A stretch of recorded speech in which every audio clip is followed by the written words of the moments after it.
o guerrilheiro, que mata o guerrilheiro, com a faca entre os dentes, com a faca entre os dentes, esfola ele inteiro, esfola ele inteiro, mata a esfola e tem o seu fuzil, mata a esfola e tem o seu fuzil. O infante é o guerreiro que acredita no Brasil, O infante é o guerreiro que acredita no Brasil. e você que tá me olhando, E você que tá me olhando, eu não gosto de você, eu não gosto de você. se continuar me olhando, Se continuar me olhando, vou aí pegar você. vou aí pegar você.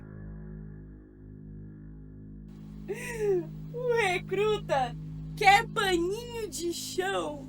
Ah! O xerife de vocês tá sem paninho de chão. Então você e a sua tropa que são o pano, anda!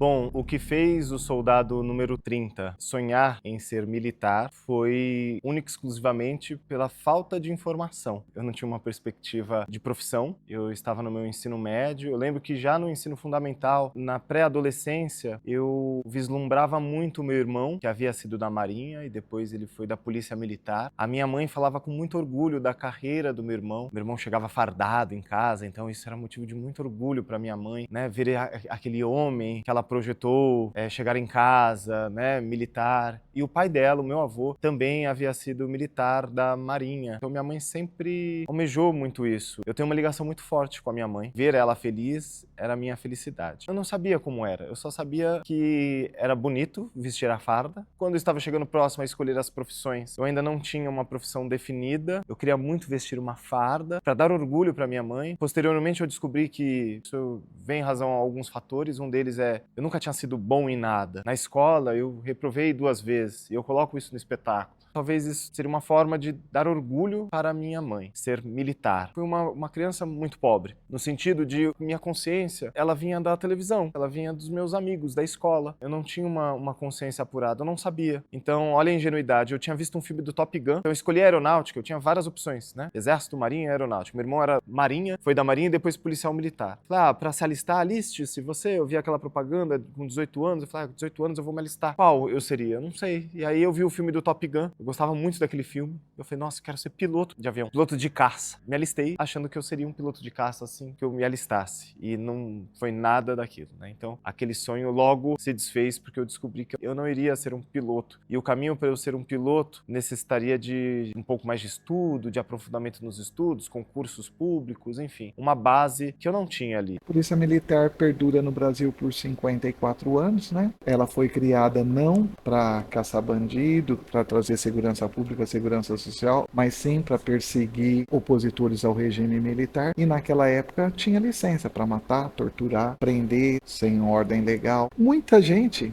aprendeu tudo que aprendeu, essas maldades, com os mais antigos, e isso foi passando de um para o outro até hoje. E aquelas pessoas que não aceitam isso são obrigadas a ficar em silêncio. Continua em toda a sociedade brasileira. Quando teve anistia, as instituições democráticas começaram a ser reconstruídas, era esse o momento da gente investigar os crimes de Estado, encontrar os responsáveis, identificá-los e puni-los. Isso não foi feito. Então o que aconteceu? Todo o aparato de Estado é herdeiro direto dessa prática de tortura que vem, inclusive, vem do começo, né, da nossa sociedade. Então não acabou. Esses métodos, eles são perpetuados. Virou, né, uma roda que, assim, se a gente não enfrenta isso, o Estado brasileiro não enfrenta isso, a mensagem para a sociedade brasileira é que a prática de tortura, ela é legal no sentido de legalidade, né? Por quê? Porque você não pune, ao contrário, você premia. Elas estão na sociedade e são premiadas pela sociedade. O Estado continua a financiar as suas carreiras, né? Até hoje,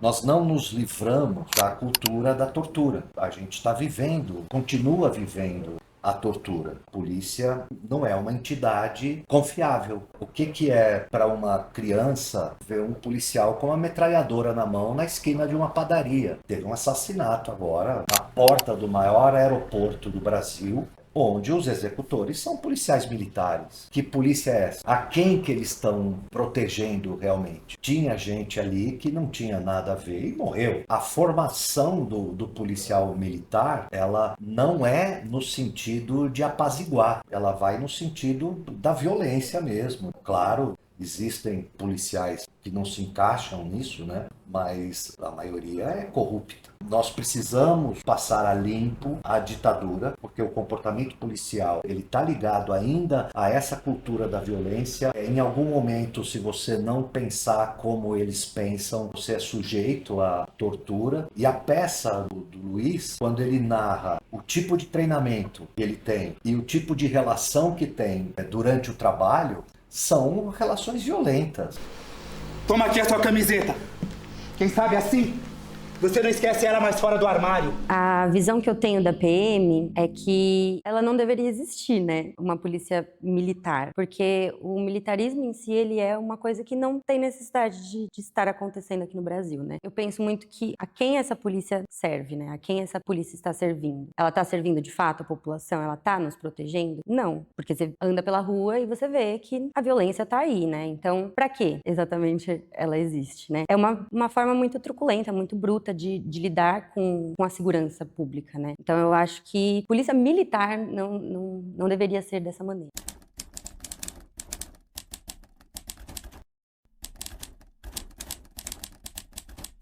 Isso tem a ver muito com a cultura do povo brasileiro. A questão do preconceito, ela se reafirma no século XIX. Então essa história do homem másculo, o homem viril, isso vinha lá do período colonial, mas se reafirma muito no século XIX. Quando o mundo estava lutando pelo direito dos trabalhadores, nós ainda tínhamos escravos no Brasil. O quadro da independência exalta o Dom Pedro I, mas ninguém fala da participação da Imperatriz Leopoldina no processo de independência. Mas ela é apagada da história. E as instituições militares carregam para si essa cultura. O homem é melhor soldado. Não, na história militar do Brasil do século XIX, você teve muitas participações de mulheres na Guerra do Paraguai, por exemplo. O que é enaltecido é o soldado homem, para manutenção de privilégio. Um modelo de controle social. Aí eu vou ter que ser policial machão, vou valorizar a violência e vou me distanciar da sociedade, comunidade. Para que as instituições sobrevivam, elas se adequam aos tempos. Então, se você vai ter um período mais democrático, você vai querer que o estereótipo do policial vai ser um policial mais democrático. Tem picos de autoritarismo, vai acontecer algum erro, vai fazer com que a polícia repense a função dela. A instituição próxima do povo, ela dura alguns anos. Bom entender que ela não responde aos anseios de certo segmento da população que quer uma polícia violenta. A violência vai crescendo, crescendo, crescendo, até ela se normalizar. Daqui a pouco acontece alguma tragédia, algum erro, ela volta. Esse sonho, ele vira um pesadelo já nesses primeiros dias. Eu estava vislumbrado com a farda, mas ao mesmo tempo eu já comecei a ver ali que eu não seria um piloto de avião. Eles estavam forjando homens. Esse era o discurso, né? Aqui você vai aprender a ser homem. Então eu precisava passar por aquilo. Meu irmão passou por aquilo. Eu queria vestir a farda, eu queria me formar, passar pela formatura. E eu achava aquilo absolutamente normal. Eu vou dar na sua cara! Grupamento sentido! Tá porcaria! Tá porcaria! Grupamento descansar! Tá porcaria, número 30! Tá porcaria! Dá pra melhorar, senhores! Os senhores sabem fazer! Grupamento sentido! Você tá de sacanagem, né, número 30? Passar por aquelas humilhações, eu não via problemas em me chamarem de lixo, ser chamado de mocorongo, de bisonho, seu monstro. Tá dormindo, número 30? Não, senhor! 10 voltas no batalhão. E toda vez que você passar por aqui, você vai falar: eu sou bisonho! Eu sou bisonho! Eu sou bisonho! Eu sou bisonho!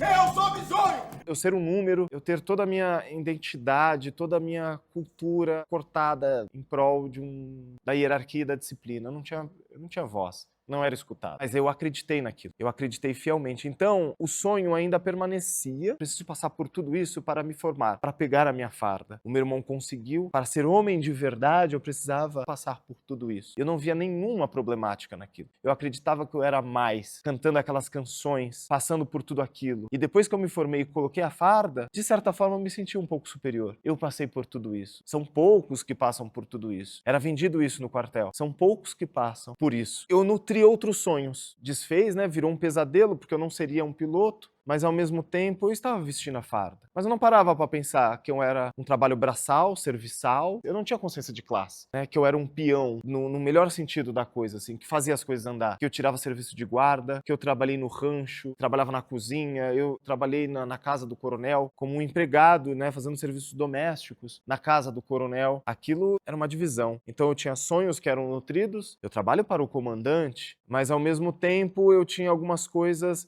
O meu sonho ficava distante de ser piloto, ali eu não tinha uma perspectiva. Não só a formação, uma estrutura do serviço de segurança pública ela é truncada, parece que ela foi feita para não funcionar. Furtaram um carro aqui na frente, tiraram o celular, a pessoa vai discar 190. O atendente do Copom vai falar para você fazer o boletim eletrônico de ocorrência. Esse boletim será feito, vai para uma central de investigação que não vai gerar nada. A comunidade vai cobrar do sistema de segurança pública a quantidade alta de furtos. Os policiais aqui eles vão começar a caçar os criminosos. Como você não tem estrutura para efetivamente investigar o que aconteceu, você tem que caçar, pegar o cara em flagrante. No ato de caçar é onde tem mais possibilidade de confronto. Ele é formado, primeiro, a cumprir ordem, a não ter autoridade e capacidade de agir por si só, numa polícia inteligente. Vamos supor que isso seja na Inglaterra. E era aqui, quebraram o vidro do carro, discaram um 90 lá, abre um talão de ocorrência, vai fotografar o carro, ele vai jogar um pozinho revelador de impressões digitais. Você vai dar um clique, esse boletim vai para um sistema, no dia seguinte vai para uma central de investigações e vão verificar, olha, o carro é do senhor Samuel. Vão ligar para minha casa. Ah, Samuel, o senhor encostou no carro, a impressão digital do senhor tá no carro. Tinha mão leve. Ah, o tinha mão leve não conhece não. Vai lá e verifica, o tinha mão leve aparece em 4 furtos de automóvel. Manda-se para a justiça expede o mandado, faça uma diligência para a casa dele para verificar se encontra os objetos que foram roubados. Perceberam a diferença? Onde é que estava a força? Estava no policial que primeiro atendeu, começou a solucionar o crime. No Brasil. Ele vai ficar 8 horas esperando, preservando o carro, para vir um perito, porque ele não pode tirar a impressão digital. Alegar que o local está prejudicado, ficou muito tempo sem coletar as provas, para ele ir na delegacia, ter que narrar o que aconteceu para um escrivão, o escrivão ter que digitar o que aconteceu, para ir para um delegado, para o delegado tipificar que crime que é. Você vê como é tudo truncado? É tudo feito para não funcionar. A formação tá permeada disso. Primeiro eu vou ter que ensinar o cara, olha, o importante é a revista pessoal. Tem que saber fazer abordagem de rotina, mas a lei fala que a abordagem é mediante fundar a suspeita. Rotina não é fundar a suspeita. Aí começa, mas ele não pode questionar. Você questiona um sistema que não funciona. E o sistema não funciona, não é porque a sociedade brasileira não é inteligente. É que o sistema não funciona porque dentro desse sistema você tem muito nicho de poder. Cada vez mais, hoje você verifica que as instituições estão brigando entre si para ver quem faz o serviço ou quem não faz o serviço. O policial é preparado da pior maneira possível para ele lidar com a população. O policial é oprimido dentro do próprio quartel e vigora a lei de silêncio. Aquele que delata tudo isso é mal visto. Acaba o policial militar sendo treinado igual aquele cachorro que o dono prende ele, bate nele, deixa ele passar fome, deixa passar sede e de repente solta na rua. Aí os outros falam, nossa, que cão feroz. Não, ele não nasceu feroz, ele foi maltratado. O policial militar é a mesma coisa. Ele é maltratado dentro dos quartéis, aprende só maldades e quando ele sai para tratar com a população, lidar com a população, não existe possibilidade dele tratar a população com amor, com carinho, com solidariedade, com compreensão, com um diálogo. Esse exercício da autoridade para tentar garantir a ordem, ele é feito por meio da violência ou da ameaça. O medo ele vai ser inerente. Então a peça Verme mostra muito bem esse lado de como o treinamento ele acaba contribuindo para despersonalizar esses agentes, através dos xingamentos, impor uma hierarquia através de procedimentos degradantes, portanto violentos também. A gente vê esse avanço do quão eles estão ficando, quanto essa instituição está cada dia mais violenta. Uma instituição em que, teoricamente, era para fazer a sociedade se sentir segura, né? E faz a gente se sentir com medo. Para quais corpos essa instituição protege, sabe? Será que ela protege o meu corpo? Será que um dia, se eu precisar, ela vai proteger? Enquanto sociedade, enquanto coletivo, será que está olhando para outros corpos? Não adianta só proteger um determinado corpo e não proteger todo o resto. Incorporando minha Força Aérea Brasileira, prometo cumprir rigorosamente as ordens das autoridades a que estiver subordinado. Opção por um texto autoficcional, na verdade, aconteceu de forma muito espontânea. natural das coisas. Eu não conhecia tão profundamente o termo autoficcional. Ela se deu numa oficina feita com o Nelson Baskerville, na qual chamava Solos em Confinamento. É impossível você levar qualquer coisa para o palco que não envolva ficção. O simples fato de você transpor uma vida real para o palco, ela já entra como elemento ficcional. A autobiografia seria o texto, uma coisa que fala sobre a sua vida, ipsis literis, o que é quase impossível. E a autoficção, ela já inclui esses elementos ficcionais dentro de uma biografia. O teatro é como se ele sublimasse aquela biografia. Os efeitos de luz, de cenário e de figurinos, eles já vão criando uma ficção. Provocava os participantes que trouxessem algumas histórias, algumas, talvez, algumas feridas ou algumas coisas que seriam interessantes que fossem trabalhadas, que fossem para criar uma dramaturgia de autoficção.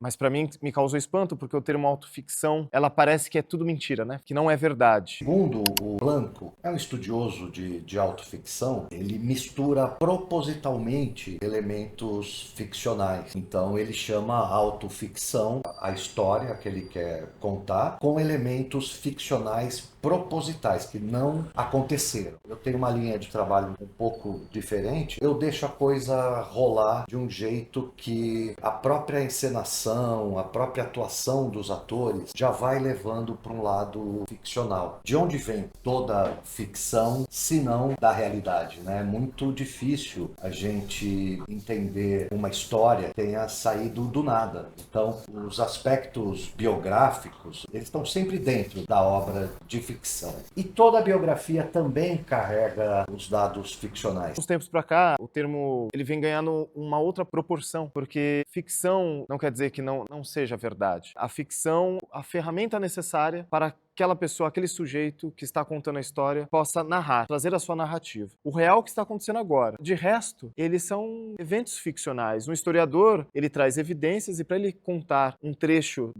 com aquelas várias evidências, ele precisa da ficção para que ele possa contar a sua narrativa com uma certa coerência. Então ele utiliza da ficção. Isso não significa que não é verdade. Ele trabalha com fatos que são verdades, mas não são reais, né? Porque não está acontecendo naquele momento. Então, quando esse termo veio, eu fiquei, né, o que seria autoficção? Eu entendi que são histórias nossas, que quando a gente colocar no palco, ela vai se transformar numa ficção. Inevitavelmente, ele irá se tornar uma ficção. E aí todos estavam comentando de algumas feridas muito pessoais ali, e eu não tinha, eu achava que eu era uma pessoa que não tinha tantos traumas assim. Eu tive o primeiro contato com o Luiz durante a pandemia. Eu abri uma oficina online de autoficção. E ele ficou muito relutante em contar a história. Cada um abria coletivamente sobre o que queria escrever, sobre o que queria falar. O Luiz foi o único que ele contou para mim em particular. E um certo dia, acho que no primeiro dia de oficina eu não falei nada, as pessoas estavam contando as suas histórias. No segundo dia, eu falei, eu acho que eu tenho uma história. E eu chamei o Nelson de canto e eu falei para ele, Nelson, eu acho que eu tenho uma história. Eu contei para ele que eu identifiquei que era a minha vida no militarismo. Os 7 anos que eu vivi, os 3 anos na polícia militar e os 4 anos na aeronáutica, na qual eu não contava para ninguém, nem mesmo para os meus amigos próximos. Eu abria tanto essas histórias. Porque ele não sabia qual seria a reação das pessoas ao saberem que ele tinha sido policial militar. Eu vi um potencial muito grande de se transformar num espetáculo. A minha reação quando eu soube que o Luiz foi PM, uma pessoa tão sensível como ele é, né? E já estávamos falando de teatro, e eu não cabia, sabe? Mas eu não julguei, não foi nessa questão de julgamento, mas não cabia naquele cara, sabe? Então, aquela coisa mágica que o teatro nos traz, teve a surpresa. Falei, caramba, meu, o cara é policial. Mas assim, também eu não julguei, estávamos ali para fazer teatro. Então o teatro, ele acolhe, não me chocou. Me sentia muito culpado, eu tinha vergonha, constrangimento, eu chorava muitas vezes sozinho, mas isso eu não contava para ninguém.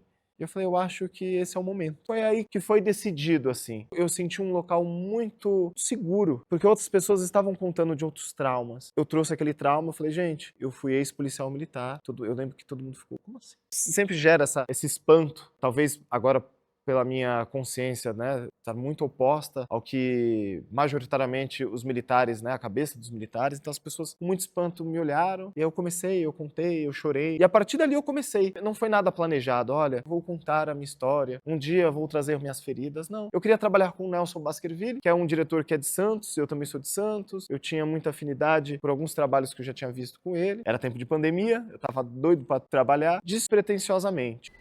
A gente tinha um grupo de artistas, né?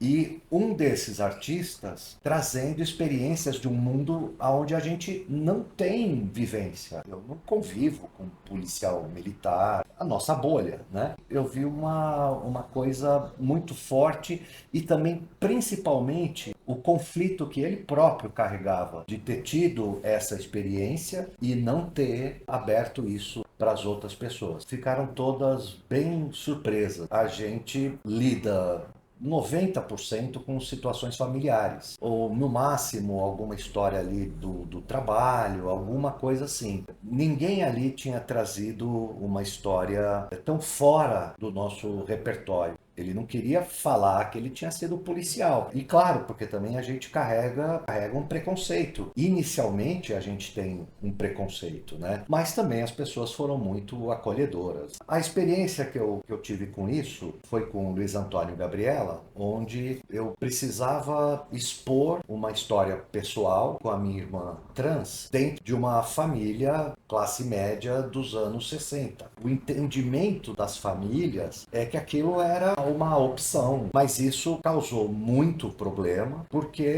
ainda nos anos 60 a gente estava vivendo sobre ditadura, de uma cultura muito violenta dentro das próprias famílias, como se o Estado geral influenciasse dentro das casas. Eu falo que meu pai adorava brincar de ditadura militar dentro de casa, porque ele era um general e tratava os filhos como se fossem os comunistas. Eu tentei ser o mais fiel possível à história, mas o mais curioso é que quando os meus irmãos foram assistir e a minha madrasta também foi, os três falaram a mesma frase para mim: foi muito pior que isso. Quem assiste a obra, ela é carregada de uma violência tão grande que foi muito difícil para mim até reviver tudo aquilo. Quando eles falaram isso, eu percebi que o simples fato de estar levando aquilo no palco tinha já ficcionalizado a minha própria história. A memória, ela é uma construção, né? Não só acredito, como experienciei isso, né? Porque esses dois filmes que eu faço, né, sobre memória, me apropriando de um passado nosso, né, brasileiro, que é um passado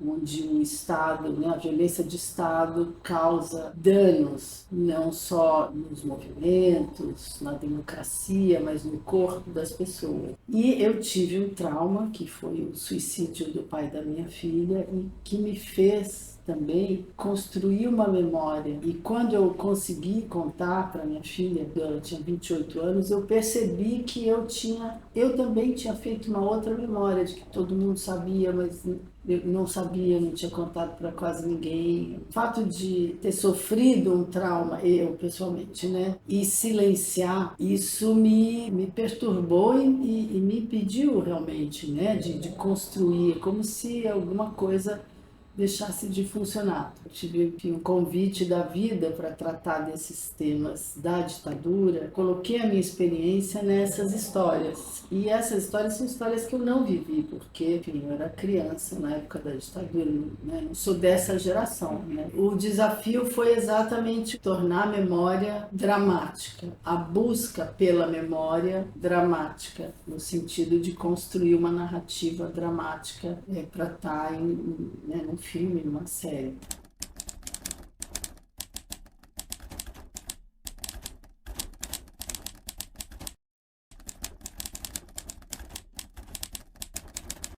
Bom, esse dado, né, acerca do suicídio dos de vários policiais, ele é muito revelador para que a gente possa pensar, essa política de segurança pública, ela está sendo funcional? Ela está sendo eficaz? Para quem? Então, você tem de um lado uma perda gigantesca, né, da população, principalmente a população periférica, jovens, negros, e ao mesmo tempo você também tem uma perda dos próprios trabalhadores. Isso não é normal, né? Isso não é comum, isso não é aceitável. E a peça coloca isso muito bem. Todas essas questões, tanto do treinamento, da humilhação, mas também no exercício da própria profissão, que a pessoa sai de casa, não sabe se vai voltar viva, e que o policial, mesmo quando ele tá com a sua família, etc., ele vive aquela tensão de sempre procurar, olhar, para ver se não tem alguém, ver se não tem uma ameaça. Então, como a política de segurança ela é feita nessa questão do inimigo, é uma lógica da guerra, isso faz com que o indivíduo ele tenha que viver como se fosse um guerreiro. Tá dormindo, número 30? Vai lá no fundo da sala! Segura o mundo!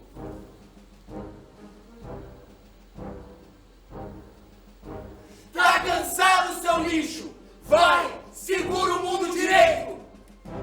Olhando para o Luiz, da maneira que eu o conheci, quando eu o conheci, eu não diria que ele havia sido, né, PM, e ao mesmo tempo eu comecei a identificar alguns comportamentos que revelavam a maneira como ele havia saído, o psicológico que ele estava naquele momento. Então, o medo que ele tinha quando o carro parava em um semáforo, a maneira como ele evitava estar de costas nos ambientes que a gente entrava, enfim, que são comportamentos que você precisa estar muito atento para perceber, mas que eu só fui percebendo depois que eu entendi, assim. Eu não tinha muita dimensão do que significava ele ter sido PM, mas eu tive primeiro a dimensão de como ele estava emocionalmente após essa saída. Apesar de já fazer alguns anos, né, que ele havia saído da corporação, ainda restava, assim, algumas questões emocionais muito latentes nele. Por que os policiais se matam?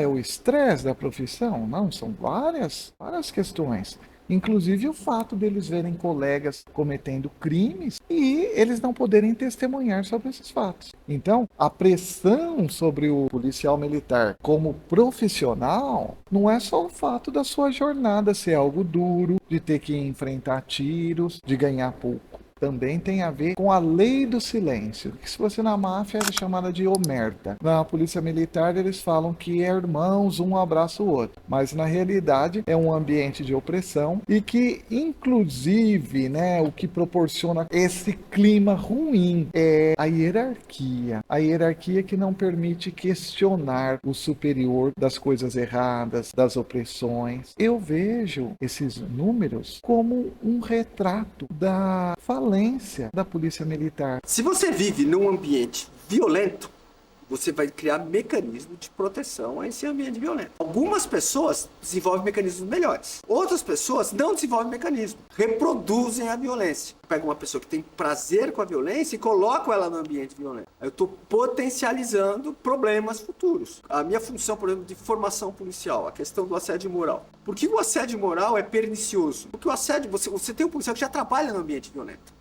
Muito do que vem da violência policial é desse ambiente violento. O cara, às vezes, nem tem tendências violentas, mas ele vive no ambiente violento. Ele sofre pressão, assédio moral e outras coisas, ele acaba fazendo bobagem, que ele pode até se arrepender depois. E isso tudo vai sobrecarregando o policial. Não sei como é que está hoje nas políticas no governo do estado de São Paulo, mas um policial que se envolvesse numa ocorrência que a gente classificasse como violenta, ele tinha que ser afastado da atividade policial, passar por um período de tratamento psicológico e uma reavaliação. Então houve um período na polícia em que todo mundo tinha que passar por uma peça teatral, mas era uma peça muito boa, que falava exatamente sobre isso aí, sobre a questão da tensão, do assédio moral, da violência do dia a dia, a história de um tenente, o tenente no final cometia suicídio, alvorada para a vida, essa aí. Era uma preocupação que se tinha à época, eu não sei se tem hoje. Se teve uma ocorrência policial, teve o resultado morte. Mas tem uma coisa que, por mais legítimo, por mais perfeita que seja a operação, você não elogia a operação policial que tenha resultado morte. Mas a operação foi linda, tal, salvou 30 pessoas. Não tem elogio. Quando você elogia uma operação policial que tem um resultado letal, você está falando para o outro que a morte é um resultado aceitável. Aí esse policial participou de uma operação policial, sob o ponto de vista técnico, perfeita, mas por uma infelicidade teve o resultado morte. Mas e o outro cara que está olhando esse modelo? Ele vai olhar isso ou vai olhar o resultado morte como modelo? E eu não vou estar internalizando que a morte é uma coisa aceitável. E quando eu internalizo que a morte é uma coisa aceitável, eu posso estar internalizando para uma série de pessoas que trabalham no ambiente violento que a morte é uma coisa aceitável. Então, não só que eu posso matar, como eu posso me expor à morte, que a morte é uma coisa aceitável. Você tem que valorizar a vida. Foi a melhor operação do mundo. Teve um resultado morte? Infelizmente, teve um resultado morte. E você vem político bater palma para a operação policial que tem resultado morte. Quem vai para cadeia não é o político. Quem vai para cadeia é o policial. E a morte não é uma coisa aceitável. Ocorre, mas ela não é aceitável. Eu esqueci de mencionar pra vocês que eu tentei entrar pra PM mais de uma vez. Eu entrei assim e deu certo. Se eles perguntarem pra você sobre você ter que matar alguém, aí você fala: só se for pra defender a minha vida ou a vida de um inocente. E aí eles podem perguntar também sobre suicídio. Aí você fala que você é cristão, que você ama a vida e tal. Campos, é só seguir esse bizu e já era! Mãe, pai, entrei na PM. Primeiro que na Antônia, eu fiz pesquisa em vários lugares, né? Só na pré-produção que a gente decidiu ir para Brasilândia.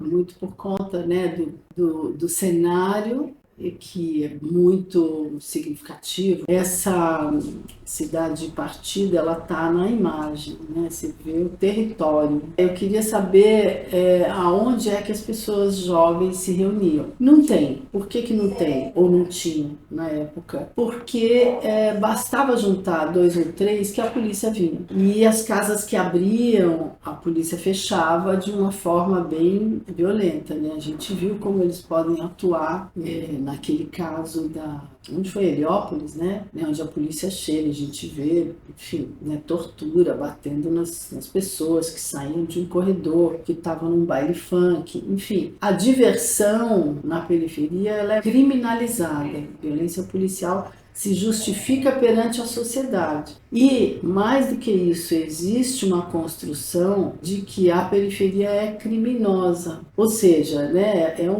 é todo um complexo que se justifica. Recebi uma ordem de comandar uma operação com alunos contra baile funk na cidade de Praia Grande. Um determinado oficial falou pra mim: Loureiro, tem que chegar chegando e você já tem que chegar com 3 bombas. Aí eu olhei assim: tá bom. Aí saiu eu, o capitão, era major, mas saiu eu, o capitão, o tenente. E aí, chefe, quantas bombas? Nenhuma. Se ele quisesse jogar as bombas, ele que fosse lá. Agora que sou eu que vou, tá vendo? Eu sofri a pressão de informação, tomar uma atitude da qual eu não concordava. Aí eu tinha que segurar meu rojão. Fui atacado quando voltei dessa operação, porque eu não fiz. Aí eu falei: tudo bem, pode falar. Você vai fazer o que comigo? Vai me punir? Qual foi o erro que eu cometi? Quando trabalhei com a formação, eu sempre procurei dar para eles a oportunidade de serem críticos. Meu sonho é que vocês falem que eu sou um mau professor. Quando eu formava policiais, direito de cidadania, logo que nasceu, essa foi a história de direito de cidadania, numa época em que o pessoal que veio dos anos 80, e eu tinha que convencer esses caras que a polícia era outra. Você pode ter políticas e políticos que te pressionam a ser violento, mas quem responde o processo é o policial, não é o político. Eu vi um filme chamado Abolição, tem um depoimento de um advogado, onde ele conta que em 1850, logo depois da lei do ventre livre, promulgou-se uma lei, a lei da vadiagem, né? Toda criança com 13 anos que fosse pega na rua sem atividade seria presa. E seria presa muitas vezes para fazer trabalhos, escravizar, trabalhos, né, não remunerados, enfim. Então, a criminalização da juventude, ela vem do século XIX, e a juventude negra em especial. E lá na Brasilândia a gente vê a reedição disso, né? Acho que em todas as periferias a gente está vendo uma dificuldade muito grande da sociedade lidar com o outro, estar arraigado, né, na nossa estrutura. Isso é instado a cometer violência. Na época do Antônia, do lançamento, 2007, eu fui chamada por uma equipe, um grupo da USP que trabalhava com a Polícia Civil. E aí eu fui chamada por esse grupo para comentar: olha, a juventude negra não é criminosa pelo simples fato de ter nascido, inclusive policiais negros, né? Mas eles se destacam através dessa espécie de lavagem cerebral. Mas dá para ver que o filme estava servindo para tirar minimamente o preconceito dos policiais quanto ao hip hop. A cultura hip hop, ele era uma proposta bem específica, né? Eu venho de uma cidade do interior, né? E aí quando eu me mudo pra capital, atual, né, eu vejo o quão problemático a PM, a instituição militar pode ser. A gente viveu um governo que disse muito sobre essas problemáticas, assim, todo dia é uma notícia de policiais matando pessoas, de violências, de denúncias de pessoas dentro de instituições. Nunca foi um tema que eu era muito próximo, assim, eu acho que o VERM me trouxe essa aproximação maior, me trouxe essa outra visão, essa outra dimensão, esse outro lado. Aqueles que não cometem violência são ridicularizados. Ah, mas você não bateu, você não, né, tem que matar e não sei o quê, você nunca matou ninguém. Como assim você nunca matou ninguém? Então tem todo um contexto ali de incentivo à violência, onde aqueles que não cometem violência são completamente desqualificados. É um sistema perverso pra caramba, né?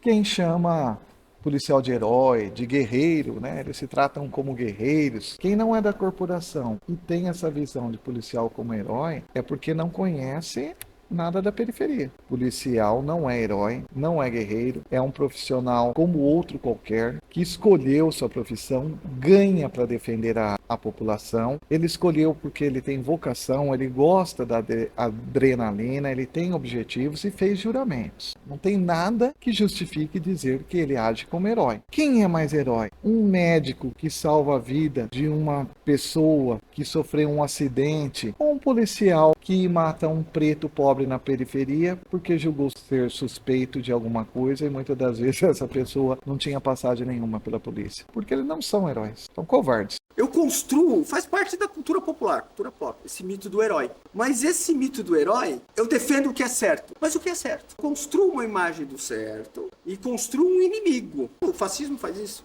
O nazismo fez isso, cria um inimigo. Aí você, fascista, é o herói que vai salvar a Itália da ameaça comunista. Você, ariano, vai salvar a Alemanha da ameaça dos judeus. E você, policial militar, vai salvar o cidadão de bem de quem? Aí eu construo o vilão da história. E o vilão da história, aí volta às questões inerentes à sociedade brasileira. A questão do preconceito, do racismo.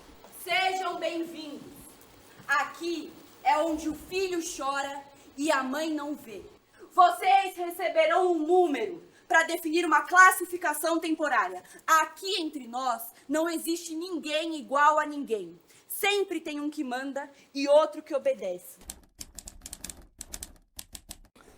É uma frase que eles falam, os coitados que eles pegam e batem, né? Quando estão batendo em sessão de tortura, eles usam exatamente essa frase. Aqui o filho chora e a mãe não vê. Que é o que os treinadores deles costumam dizer para eles lá nos quartéis. Existe uma realidade. Onde o filho chora e a mãe vê, ninguém comete violência. Essas pessoas violentas, esses abusadores, torturadores, só cometem violência na covardia, enquanto não são vistos.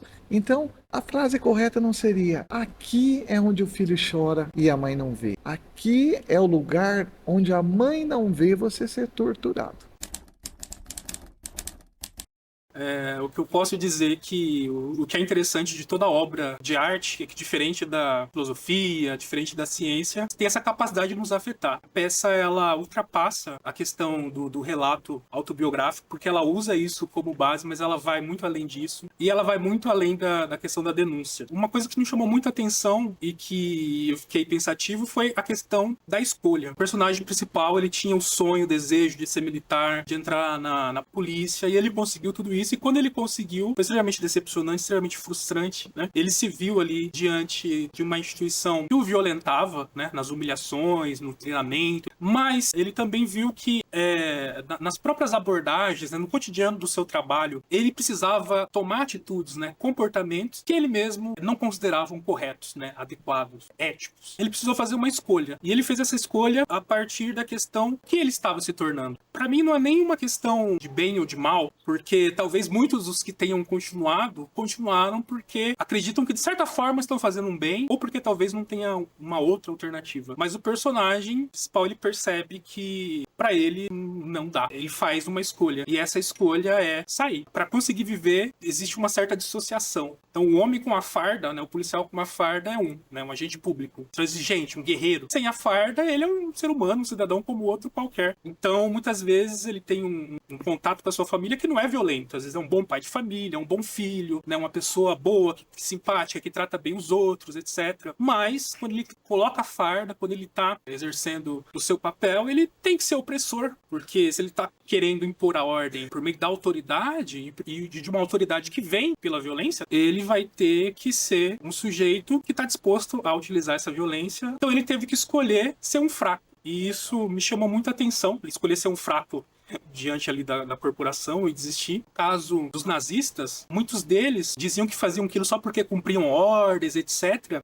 Mas mesmo quando era dada a oportunidade, às vezes, deles não fazerem aquilo, então eles não iam receber nenhum tipo de punição. Então, um exemplo disso está no livro do Christopher Brown, né, Homens Comuns, pessoal do batalhão policial da Polônia. Mesmo quando foi dada a oportunidade que eles não precisavam matar mulheres, crianças, idosos, né, judeus, eles escolheram. E eles escolheram porque, naquele contexto, não matar crianças, não matar mulheres, seria covardia perante o grupo, né? Seria abrir mão de cumprir o seu dever. Dentro dessas instituições policiais se estabelece um contexto moral, né? Muitas vezes o que é visto como bem, né, é justamente essa violência extrema em busca de uma suposta justiça, né? Então acho que o personagem tem a coragem suficiente para fazer a escolha de sair e coragem também para contar essa história, que é o grande elefante branco, né, que tem na sala e que acaba entravando aí a possibilidade de a gente ser um país que de fato permita que as pessoas vivam suas vidas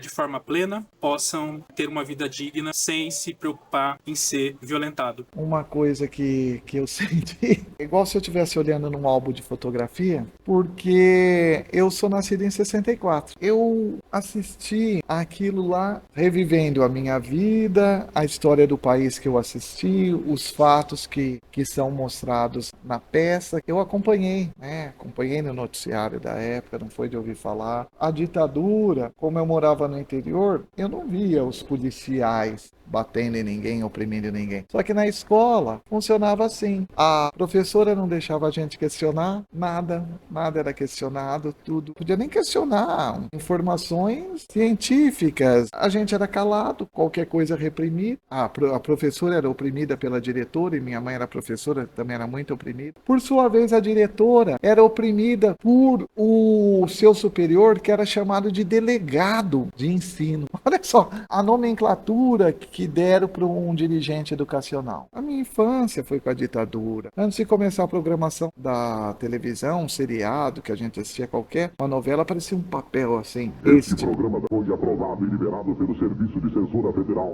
Então, o certificado de censura aparecia na tua tela da televisão para você lembrar todo dia que você estava sob um governo ditatorial e que você assistia aquilo que era permitido. A peça mostrou esse período e mostrou algo que também é o que eu estudo hoje, que é como o militarismo influencia mal a segurança pública e a sociedade como um todo. Eu defendo democracia e uma educação libertadora em que permita a pessoa pensar, questionar. Isso é bom para o desenvolvimento da pessoa, da sociedade, do país e do planeta. E a peça mostrou bem, o que mais faz o militarismo é impedir que as pessoas sejam livres. Livres como? Tenham liberdade de pensar e questionar. Bom, como diretora, a leitura que eu faço do espetáculo Verme é que, né, esse espetáculo ele começou com as memórias do Luiz, mas a gente entendeu que esses assuntos não eram só sobre o Luiz. É um assunto de toda a sociedade e do militarismo no geral, né? Então, a gente quis trazer outras coisas que abordassem esse tema também. E eu acho que é um espetáculo que ele é uma denúncia, mas ao mesmo tempo ele também é um desabafo. Eu acho que ele vai por essas nuances, assim. Ele tem muitas coisas pessoais, mas também tem muitas coisas que a gente enxerga no nosso dia a dia. Tá na rua, porque o tratamento da polícia não é o mesmo com todo mundo, né? Isso a gente já sabe. Ele mostra todos esses lados. Eu acho que a leitura que eu faço desse espetáculo é que ele não serve só para falar sobre a história do Luiz. E isso foi, inclusive, uma conversa que a gente teve durante o nosso processo de pesquisa, porque a gente começou a incluir outras coisas. A gente está falando sobre um tema que é muito maior do que isso. Valeu mesmo a gente colocar outras coisas que não faziam parte da história dele, mas que fazem parte ali do militarismo, né? Não só o que ele viveu, mas o que a gente vive enquanto sociedade. O Verme, na realidade, é um sonho num frenesi muito grande, no qual todos somos as mesmas pessoas, todos somos o número 30. Não existe o mais importante ou o menos importante, a figura do principal, o coadjuvante, não existe. Existe, assim, um conjunto, um jogo de cena, de movimentos e de troca. Como a gente não tem papel fixo, né, no espetáculo do Verme, isso se tornou um desafio muito legal pra gente, enquanto atriz, e falando assim pelo elenco também. Como eu tô sendo a última a gravar, eles não vão poder falar o contrário agora. Mas é um desafio muito, muito interessante, porque ao mesmo tempo que todo mundo ali era o Luiz, a gente tem um imaginário também do que é essas pessoas que vivem a instituição Polícia Militar ou Forças Armadas no Brasil. E é muito legal poder brincar disso, porque acho que o grande barato na arte é que eu não preciso fazer o policial como ele é, ou os militares nessa forma bruta de ser militar, mas a gente pode colocar ironia, a gente pode colocar o nosso ponto de vista e não ter uma personagem fixa. Eu acho que ajudou pra caramba também de poder experimentar novas proposições para aquele tipo de função que eu exercia naquele momento no espetáculo. Quando eu morrer, quero de fuzil ou de bereta. Quando eu morrer, quero de fuzil ou de bereta. Pra ir no inferno e dar um tiro no capeta. E o capeta vai gritar desesperado. E o capeta vai gritar desesperado. Ai, meu Deus do céu, tira daqui esse soldado. O processo do Verme entre o cenário e o figurino foi um pensamento muito conjunto. Tudo se participa, a gente é um grupo que é tudo conversado em conjunto. A gente se divide, a gente se ajuda muito, porque é uma escola, estamos sempre em formação. Quando eu pensei no Verme, aí assim veio muita coisa do sonho pra mim. O sonho da infância, daquela criança que tinha toda aquela expectativa de se tornar um policial, entrar no militarismo, e aquele sonho de voar. Baseei totalmente no que ele mais gostava, que ele era encantado pelo filme Top Gun. Foi pensado no macacão do filme Top Gun. O cenário, eu pensava numa estrutura, as baratinhas, que é de 1960, que eram os Fuscas, né? E aquela grade que se tinha atrás, onde é colocados presos. Então, por isso foi criada essa caixa, onde ela se transforma em várias coisas e várias possibilidades. Era uma caixa, mas ao mesmo tempo ela é muito aberta. As fotografias é como se fosse um estandarte que o épico traz isso pra gente, de denúncia. É reservista de primeira categoria, ficando relacionado como soldado de segunda classe da reserva. A gente chama ela de bazuca poética. É nosso cartaz, ela funciona como um cartaz, principalmente para manifestações e para o teatro épico. Ela cabe muito porque, vamos supor, se tivesse uma passeata mostrando esse certificado, né, e a polícia viesse para desfazer todo o nosso ato. Com certeza ele tiraria da minha mão e rasgaria com facilidade. A bazuca não tem, porque além dela ser pequena, eu consigo esconder e eu consigo mostrar a imagem, eu consigo denunciar, fazer a denúncia e se apaga, não dá tempo. Então o que acontece? Eu tô aqui, ó, tá dormindo o número 30, Verme. Falo Verme, posso usar isso. Tem imagem dele, tem o certificado, mas aqui, ó. Eu posso chamar um policial de Verme. Se eu estou fazendo uma manifestação, uma denúncia, que eu posso escrever qualquer coisa aqui. Isso aqui me dá várias possibilidades. Eu faço, no meio da multidão, eu sumo. O que eu mais gosto na peça que é quando ele tá passando, passa um menino com um avô, olha pra ele e fala, verme. Dá o outro lado do que essa polícia causa na população. E eu tô falando até fora de lugar de fala, porque eu nunca sofri nenhuma abordagem, nunca sofri, mas se a gente tem um pouco de empatia também pelo próximo, a gente sabe que essas coisas acontecem. Bom, eu acho que para uma criança, né, ter essa atitude de chamar um policial, militar, um adulto, tá ali fardado, tá ali trabalhando de verme, isso é muito representativo da visão que essa criança construiu acerca não ali daquele ser humano específico, mas daquela instituição que ele tá representando naquele momento. E muito provavelmente essa criança teve uma experiência muito negativa com a polícia. Ao invés de você ter uma visão de que os policiais estão ali para proteger, para garantir a ordem, esse tipo de comentário, de atitude por parte de uma criança, né, mostra como que isso acaba sendo distorcido. Confesso, assim, que eu acho que depois de fazer a peça, né, não mais como assistente de direção, mas como parte do elenco, toda a história que agora eu passo a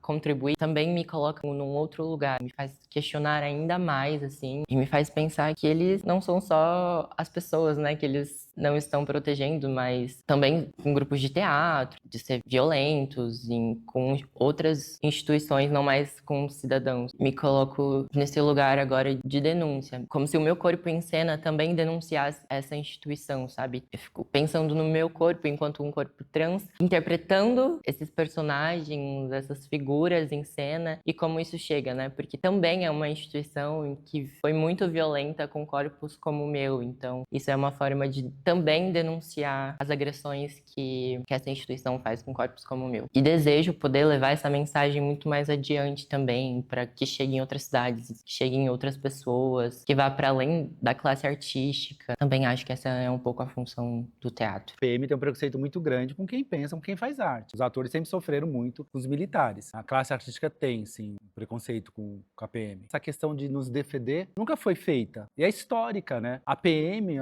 o militar, nunca defendeu os artistas. É de formação deles, ideologia, quantas peças não foram censuradas. E a coisa meia por debaixo dos panos, mas acontece ainda. Então tem um preconceito muito grande por não nos ajudarmos, entendeu? Assim, é histórico. E pegando dessa forma, até o próprio Estado não colabora.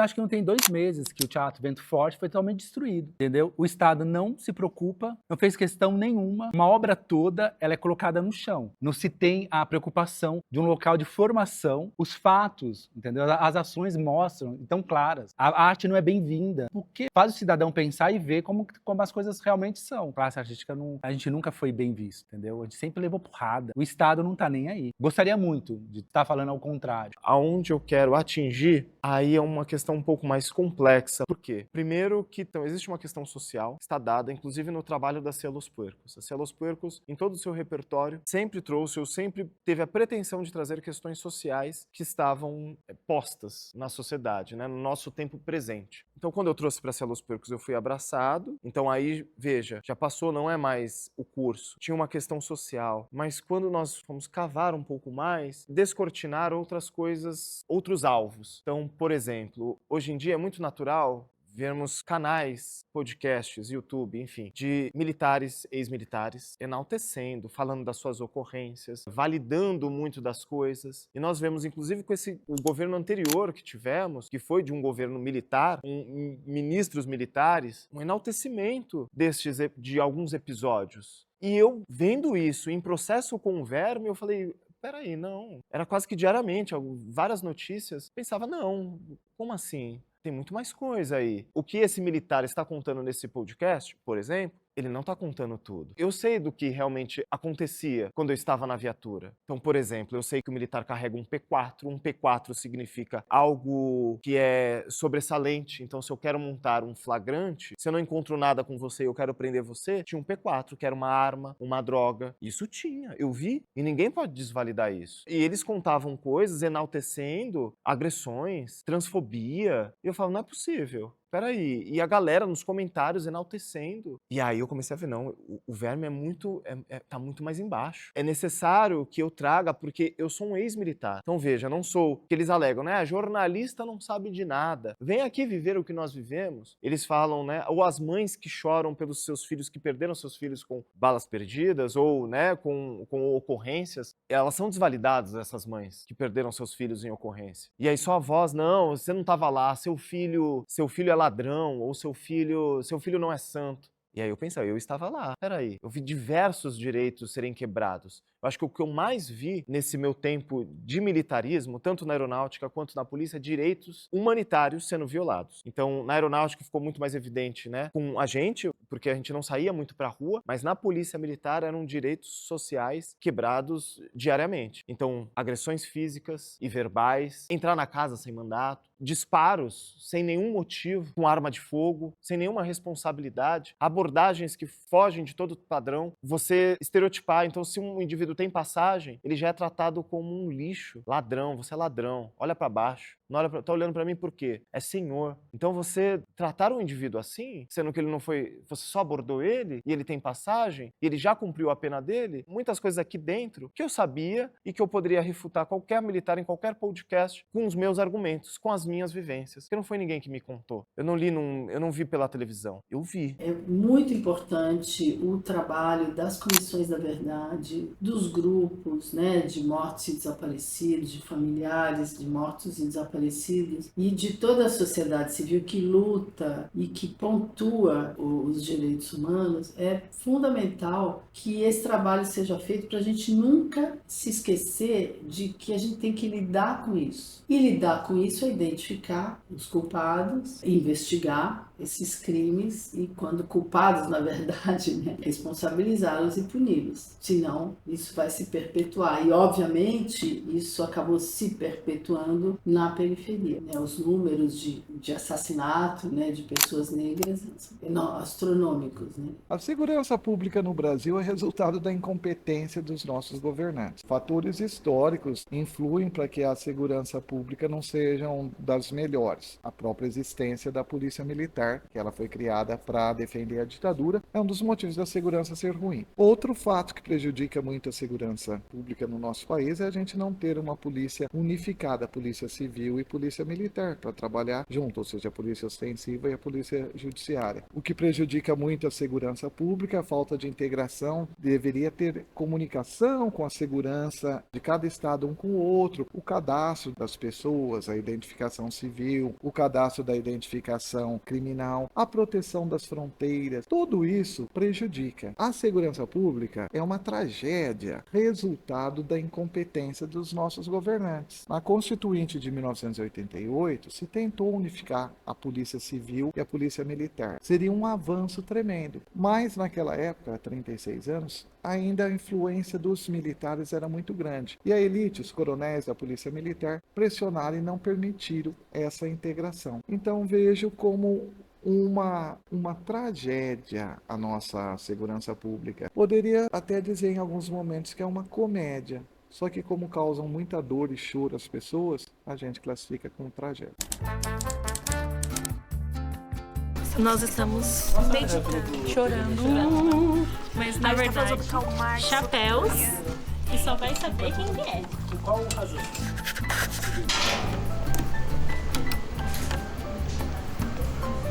Meu protetor solar, porque essa luz queima.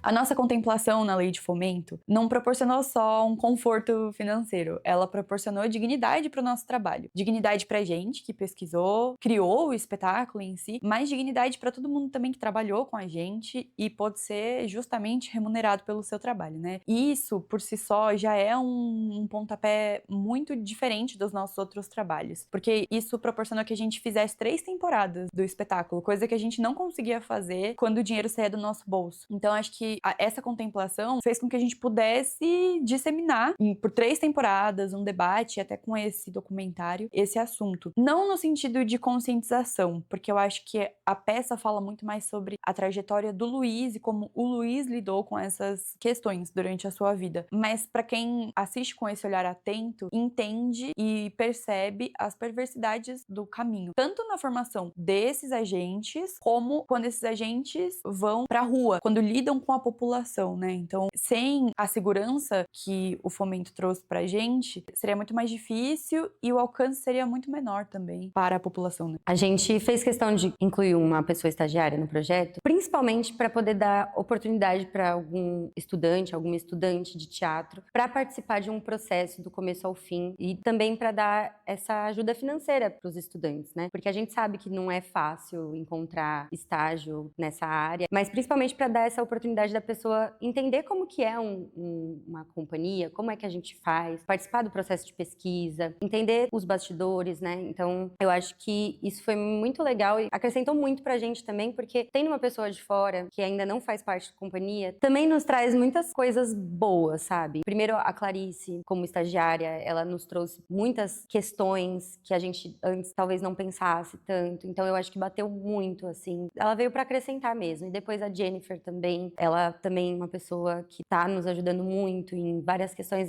e foi muito legal que a gente deixou aberto para elas entenderem o que elas queriam fazer no projeto, né? O que elas gostariam de acompanhar, o que elas não têm tanta vontade também, porque tem muitas áreas. Então eu entro no projeto do Verme, né, com Los Puercos como estagiária. Durante esse processo eu me aproximo muito da direção, que estava sendo feita pela Natália. No meio desse processo veio um convite para fazer assistência de direção da peça, que foi muito especial, assim. E depois de 2 temporadas, eu subo ao palco como atriz. Isso é a contemplação máxima, assim. Não tem como falar do Verme sem falar da Los Puercos, né, que me abriu essa porta para estagiar e acompanhar esse fazer artístico com um cunho mais profissional, assim, né. E aí depois, quando eu me aproximo da direção também, é muito especial esse convite, assim, né, algo que eu nunca tinha feito, então fazer pela primeira vez dá um frio na barriga, mas também é uma satisfação, assim, de estar explorando um lugar nunca explorado antes e a forma como a companhia sempre me acolheu, sempre foram muito cuidadosos, muito gentis, assim. Depois das 2 temporadas, né, chega a 3ª e última temporada, vem o convite para entrar, fazer parte do elenco do espetáculo. Esse convite, ele valida todos os meus desejos, assim, fazer parte do espetáculo. Primeiro você tá ali na assistência, então você vê como acontece, como vai, e depois você entra em cena, então o olhar é totalmente outro, assim, e a sensação também. É uma sensação de completude, assim, né, de um sonho realizado mesmo. A gente que é atriz, né, a gente também quer estar nos palcos, então essa oportunidade de estrear profissionalmente num teatro, fazendo parte de uma companhia, foi muito, muito, muito especial, assim. Ainda talvez eu não tenha muita dimensão do que